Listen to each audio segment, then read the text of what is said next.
We are Haley and Cooper, and last year we bought a 1997 Winnebago to travel the United States. After 6 months of needed updates and fixes, we officially set off on our journey. We are currently headed out west and will be documenting our adventure here. Be sure to follow along to see where our journey takes us. We have officially been RVing for 1 week now, so we wanted to give a recap on what we've been doing. We originally were supposed to leave Memorial Day and got shut down due to brakes and other mechanical issues on the RV. We'll make a whole nother video about that. It's very entertaining. So instead, we left the following week, Monday. We left Monday morning and We went to Devil's Lake. We stayed at Tumble Rocks Brewery, which was great. It was a couple hours away from where we started.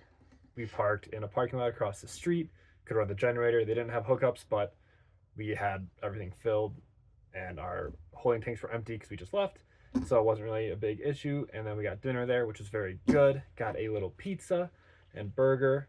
So pretty good. Recommend going there if you're in the area. Yeah, we were there, like I said, on a Monday night. So, I mean, it was fun, but definitely recommend if you can going during a Friday or a weekend. They had this really cool outdoor section, live music area, but obviously it was a Monday. And then also there was a storm coming, which we'll get to into a minute.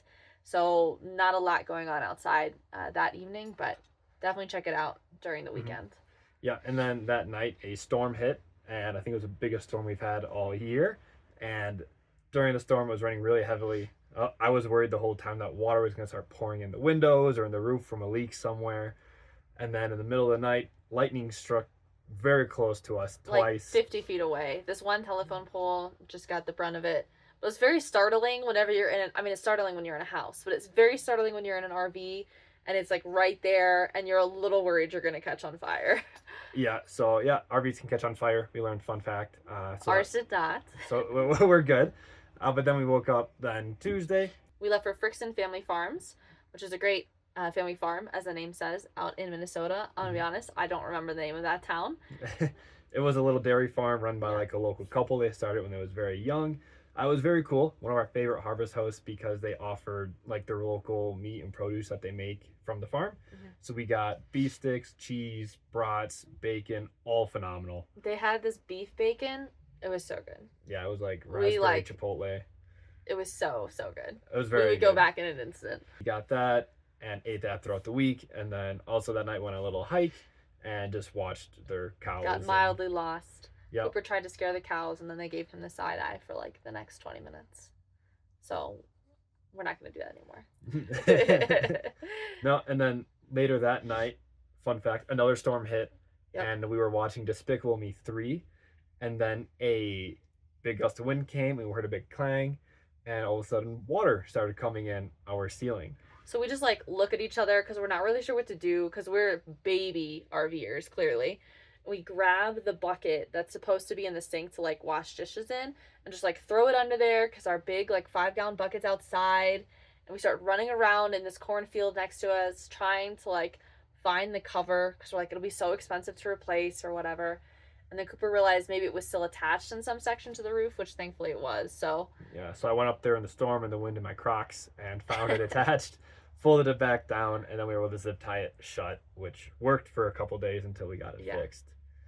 So, and then Wednesday morning woke up and went to Farm America, Minnesota. One of my friends from college lives in the area there, so it was very nice to see him. We hung out with him all night.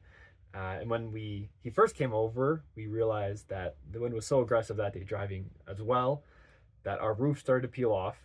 Which was awesome to realize that, especially whenever you look out. And yet another storm is rolling in, maybe about 20 minutes out, and it looked honestly tornado-ish, which it wasn't, but it was crazy. It kind of looked like you're in like the Wizard of Oz or something. The storm was rolling in. That was terrible. So Haley went to go get Flex Seal from the Walmart down the road. And I'm like driving like crazy trying to get there because I don't know if water's going to come like pouring in through the sides of our roof. Earlier that day, before we knew that the roof had been peeling off, we opened our bathroom door and there was all this debris. This is when we were driving. All this debris in our bathroom. We couldn't figure out what it was from, and come to find out that it was because the roof had been coming off on that side. So I'm like imagining sheets of rain just like coming in through the bathroom, which thankfully did not happen. Mm-hmm. Yeah, and while she was getting that, I was on the roof in the storm putting in little screws, drilling it to the wall, hoping they stick. Got these nice little self-tapping screws and a storm on my back here, so I'm gonna try and get this down in the next 5 minutes, and hopefully the flex tape comes back. Luckily, it did stick, and the roof stayed out in the storm, which is great. And then we were able to put it down with the Flex Seal. But Cooper forgets the part, apparently, where he was on the roof and almost got blown off. And it was like trying to like blow him off the roof and take his shirt off because it was so crazy. But I guess it blew over in 10 minutes. Where I was, it kept raining. But where he was, it just kind of went in and out. So yeah, we made it through that. We made it through, and then went to a fire with my friend that night. And then the next morning, we went to Farm America. They have tours of the area as a whole agriculture, farming history center, basically, where they go through how the farms were set up back in like the 1800s to the 1900s and current day. And they go through everything. So very cool. Also worth a stop if you're in the area. We obviously don't have kids, but it would be a super fun thing to do with kids too, because it's very hands-on. I mean, we really enjoyed it as adults. Very interested in the history and all the farm animals and things out there, but very hands-on for children, so definitely recommend if you're in the area. And then as we drove away, another common theme was the wind. And we were driving about an hour. We had a 2-hour drive, and we were about an hour and a half into it. We were going half the speed we probably should because it was so windy. And then we heard another big clang and look out the window, and our whole awning on the left side, the big one, is unraveling and flopping in the wind. Right. So we immediately pull over, and Cooper climbs up on the roof again. If you're sensing a theme, you should be. Lots of Cooper on the roof. Also almost gets blown off. Yep, and untied the strap that was all hooked in it, fixed the gear thing a little bit. Wasn't able to unwind it because it was so windy. I didn't want it to get torn off. This is the wind issues we had. Our awning kind of got all wrinkled up and unfolded, and now there's all this extra space unwound here, and our strap is somewhere to not be seen over here on the ground. And then Haley, luckily, yeah, we were literally parked on the side of the interstate, so this is not a permanent solution, and we can't unroll the thing and fix it, and we're worried if we keep going that it's just going to go actually like flying off and we're going to lose it entirely. And we were already kind of hesitant as we were going before all of this happened. Should we stop? Is this worth continuing? So while he was up on the roof, I was inside trying to find a different place for us to stay. And praise the Lord, there was one 10 minutes away from us. So we ended up last minute calling the owners of, Lakeside Farm. And they were so generous with us, letting us stay very, very last minute. It was a really beautiful spot. It actually ended up being great. We loved it a lot there. So literally stayed right by this sweet little lake, and they had more farm animals as well. Cows, which we named. They probably already had names, but we decided that they had other ones. Now they have better names. Mildred, Juniper, and Tessie. Yep. And the sheep, and went on another hike there too. So it was great. They also had water hookups, very nice. We were able to refill our tank, and we parked behind their barn, so we were out of the wind. So we were able to fix the awning. Yep. Only downside is there were a crazy amount of gnats and flies. I forgot about and everything that there. because it was like, I don't know, the breeding season for them or something. So we went on a little hike and turned around earlier than we were planning on it because the bugs were so bad. Yeah, that was a thing. Okay, so that was Thursday. We left there Thursday morning and drove to, we were originally intending to go Thursday night to Round Lake Winery, and obviously that just wasn't going to work out. We kind of decided, do we want to go to our original Friday location or something that was closer to us? We opted for the original, so we ended up in Mitchell, Minnesota.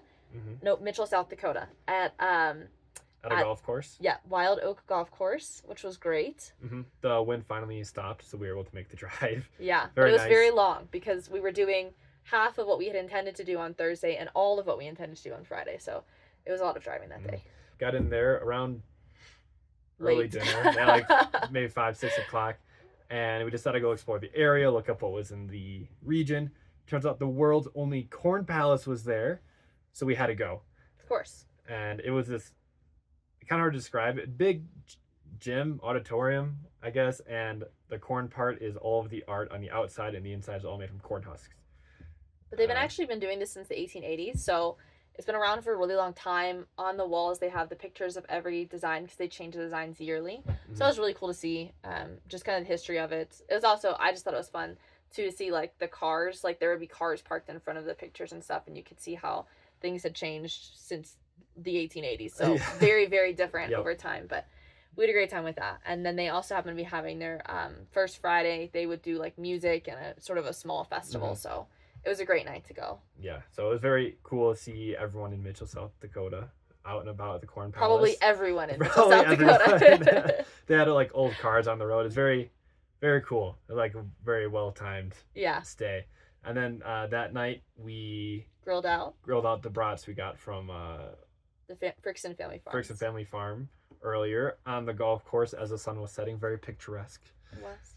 And then that next morning we woke up, played around of golf there, because when you stay at Harvest House, you're supposed to support whatever business you're staying at. Oh darn, we had to play golf. Yeah, it was a bummer. Saturday morning golf.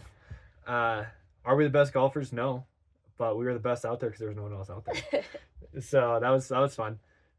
And then once again, the wind was reasonable, so we were able to make our drive to Badlands. By the time we left golf and finished up some work in the morning, we left a little later than we wanted to, so we got to the Badlands again at night. Yeah, around like evening. Yeah, 5-ish, 6 o'clock. So we headed up to Badlands National Park, which is on the kind of west side of South Dakota, not quite towards the border, but pretty close. Really beautiful. I had driven through briefly a few years ago, but super fast trip. Cooper had been as a young kid, so it was great for us to get to spend the time there. We'll actually be there for all of this upcoming week, so you'll get to hear a lot more about our trip there. Very excited. But it was, yeah, that was just the other day. It was great. Mm-hmm. We went to one of the National Park Service. They were offering various talks and things that night, so we went to one about the reptiles of the area, and then also saw one on astronomy. Learned way more than we could have imagined. Realized all the things we had either never paid attention to in school or just like had never learned, but it was very neat. It was a great experience. So that was really fun. A lot of bugs. We went on a short walk that day, and the back of my legs honestly looked like a commercial for why you should wear bug spray. We didn't know that would be a thing in the Badlands. It's very deserty here and very prairie-like, so we just were like not expecting that at all. And hot. And very hot. Yes. So. Yeah, but yeah, it's been a great trip here so far. Great first week of learning. Really fun times. Really not as fun times. Fun that we look back on it now, but a lot of learning opportunities. Yes. I'm sure we'll have much, much more coming the next couple weeks. Oh, yeah, that's what I've been up to. That's it. And signing off. That's it.